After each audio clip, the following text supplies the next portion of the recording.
السلام علیکم ورحمۃ اللہ وبرکاتہ۔ معزز ناظرین، آپ دیکھ رہے ہیں اپنا پسندیدہ چینل دینی مجلس۔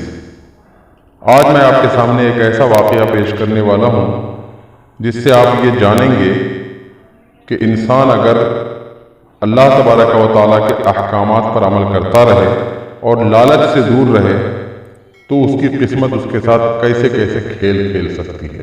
تو آئیے شروع کرتے ہیں۔ قاضی ابو بکر محمد بن عبد الباقی انصاری کہتے ہیں، میں مکہ مکرمہ میں مقیم تھا۔ ایک دن مجھے بہت سخت بھوک لگی۔ مجھے کوئی ایسی چیز نہ مل سکی جس سے اپنی شدید بھوک مٹا سکوں۔ اس دوران مجھے ریشم کی ایک تھیلی گری ہوئی ملی۔ اس کا منہ بھی ریشمی دھاگے سے بندھا ہوا تھا۔ میں نے تھیلی لی اور سیدھا اپنے گھر آ گیا۔ جب تھیلی کھولی تو اس کے اندر موتیوں کا ایک نہایت خوبصورت ہار تھا۔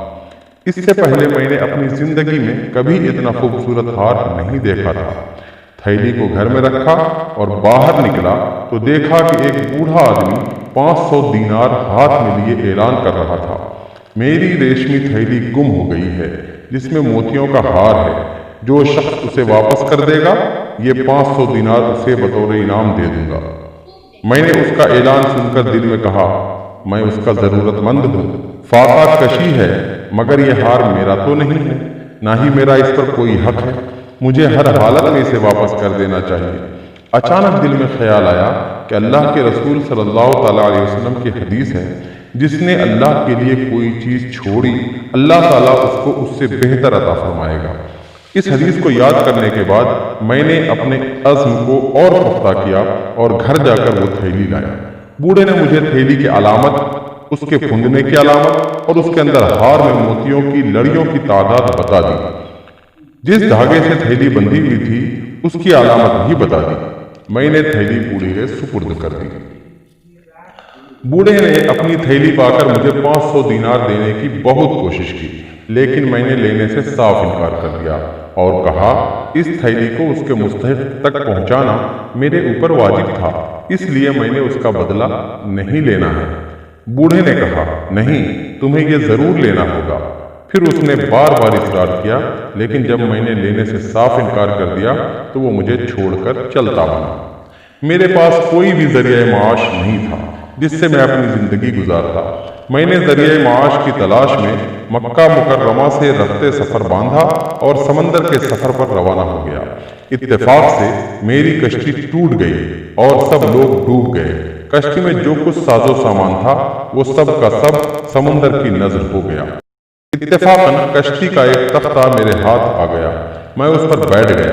نہ جانے کب تک سمندر کے تھپیڑوں سے دوچار ہوتا رہا۔ مجھے کچھ بھی معلوم نہ تھا کہ میں کہاں جا رہا ہوں اور میری منزل کدھر ہے۔ سمندر کے تھپیڑوں نے مجھے ایک ایسے جزیرے میں لا ڈالا جہاں کچھ لوگ آباد تھے۔ میں جزیرے کے اندر داخل ہوا اور وہاں ایک مسجد میں جا کر پناہ گزین ہو گیا۔ میں مسجد میں بیٹھ کر قرآن کریم کی تلاوت کر رہا تھا۔ جزیرے کے لوگوں نے میری قرات سنی تو بڑے خوش ہوئے، میرے پاس اکٹھے ہو گئے اور کہنے لگے، ہمیں اور ہمارے بچوں کو بھی قرآن مجید پڑھنا سکھا دو۔ چنانچہ میں ان لوگوں کو قرآن کریم کی تعلیم دینے لگا۔ انہوں نے میری کافر خاطر و مدارات کی۔ ایک روز میری نگاہ مسجد کے اندر قرآن کریم کے چند اوراق پر پڑی تو میں انہیں لے کر لکھنے لگ گیا۔ لوگوں نے پوچھا، کیا تمہیں اچھی طرح لکھنا بھی آتا ہے؟ میں نے جواب دیا، ہاں الحمدللہ۔ ان لوگوں نے مجھ سے درخواست کی کہ ہمارے بچوں کو لکھنا پڑھنا سکھا دیجیے۔ اس کے بعد وہ لوگ اپنے بچوں اور نوجوانوں کو میری خدمت میں بھیجنے لگے اور میں انہیں پڑھنے لکھنے کی تعلیم دینے لگا۔ اس کی وجہ سے مجھے بہت سا مال بھی حاصل ہو گیا اور گاؤں میں میری خاصی اہمیت بھی ہو گئی۔ چند دنوں کے بعد ان لوگوں نے مجھ سے کہا، ہمارے ہاں ایک یتیم لڑکی ہے، نیک سیرت اور بہت خوبصورت ہے، اس کے پاس ورثے میں کچھ دولت بھی آئی ہے، ہم چاہتے ہیں کہ اس سے تمہاری شادی کر دیں۔ لیکن میں نے شادی کرنے سے صاف انکار کر دیا۔ ان لوگوں نے کہا، نہیں نہیں، ہم تمہاری شادی کر کے چھوڑیں گے۔ پھر انہوں نے مجھے مجبور کر دیا۔ میں نے بھی کچھ پسو پیش کے بعد ہاں کر دی۔ شادی کے بعد جب بیوی سامنے آئی تو میں نے دیکھا کہ بالکل وہی موتیوں کا ہار اس کے گلے کی زینت بنا ہوا ہے جس کو میں نے مکہ مکرمہ میں پایا تھا۔ میں ٹکٹکی باندھ کر ہار کی جانب دیکھنے لگا لوگوں نے مجھ سے کہا بھائی تم اس یتیم لڑکی کی طرف سے نگاہ پھیر کر اس کے ہار کی طرف دیکھ رہے ہو، تم نے اس یتیم کا دل توڑ دیا۔ میں نے ان لوگوں کو اس ہار کا قصہ تفصیل سے بتایا۔ ان لوگوں نے میری بات سن کر بلند آواز سے لا الہ الا اللہ واللہ اکبر کا نعرہ لگایا۔ میں نے پوچھا کہ بات کیا ہے؟ انہوں نے بتایا کہ وہ بوڑھا آدمی جس کا ہار تمہیں ملا تھا اسی یتیم لڑکی کا باپ تھا۔ وہ بسا اوقات کہا کرتا تھا میں نے پوری دنیا میں صرف ایک ہی کامل مسلمان دیکھا ہے اور وہ وہی ہے جس نے موتیوں کا ہار میرے حوالے کر دیا۔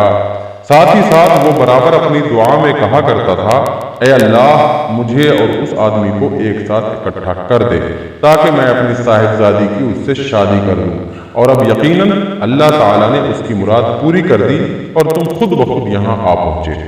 قاضی ابو بکر کا بیان ہے پھر میں اس لڑکی کے ساتھ جو اب میری بیوی تھی ایک زمانے تک زندگی کا سفر طے کرتا رہا۔ اس سے 2 بچے پیدا ہوئے، پھر اس کی وفات ہو گئی۔ وہ ہار مجھے اور میرے دونوں بچوں کو وراثت میں ملا۔ کچھ دنوں کے بعد میرے یہ دونوں بچے بھی اللہ کو پیارے ہو گئے اور یہ ہار میری وراثت میں آ گیا۔ میں نے بعد میں یہ ہار 1 لاکھ دینار میں فروخت کر دیا۔ یہ جو دولت تم میرے پاس دیکھ رہے ہو یہ اسی ہار کی بدولت ہے۔